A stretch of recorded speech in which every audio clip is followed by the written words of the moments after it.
It is the latest incident caught on camera. In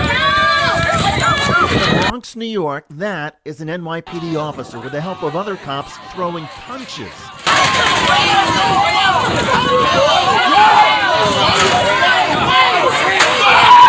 But this isn't just any NYPD cop. That is a police sergeant, a ranking officer, a leader.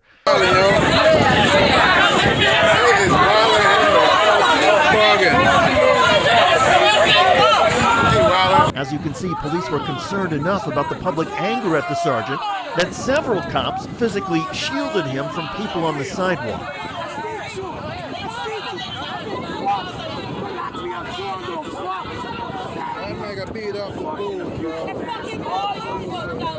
The officer appears to say, okay, and he put his fists up.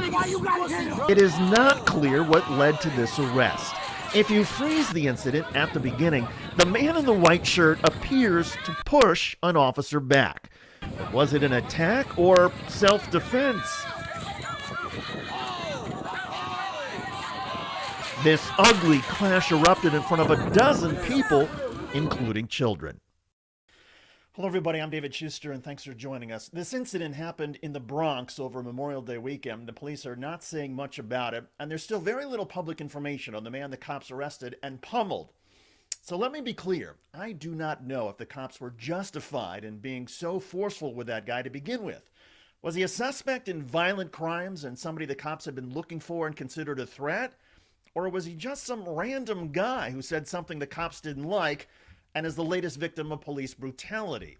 Either way, this was a terrible thing for that group of children who witnessed it, because all they know is that a muscular white police officer with the help of other officers was quick to repeatedly punch a guy in the face. The only explanation the kids heard was that the guy arrested raised his fists and thereby the cops were justified. Come on, really? Now I can hear some of you saying, wait a second, those kids have probably seen far worse, and maybe being afraid of the cops is not a bad thing to imprint on younger people in a tough neighborhood. I get it. And I also sympathize with police who are on the beat in some very dangerous places in New York City. Just a few days after this video was recorded, one police officer was shot to death in the Bronx while trying to arrest a man who had fled police questioning. The cops were investigating criminal gangs. The fact is that doing police work on some of the most violent streets of New York City is not for the faint of heart.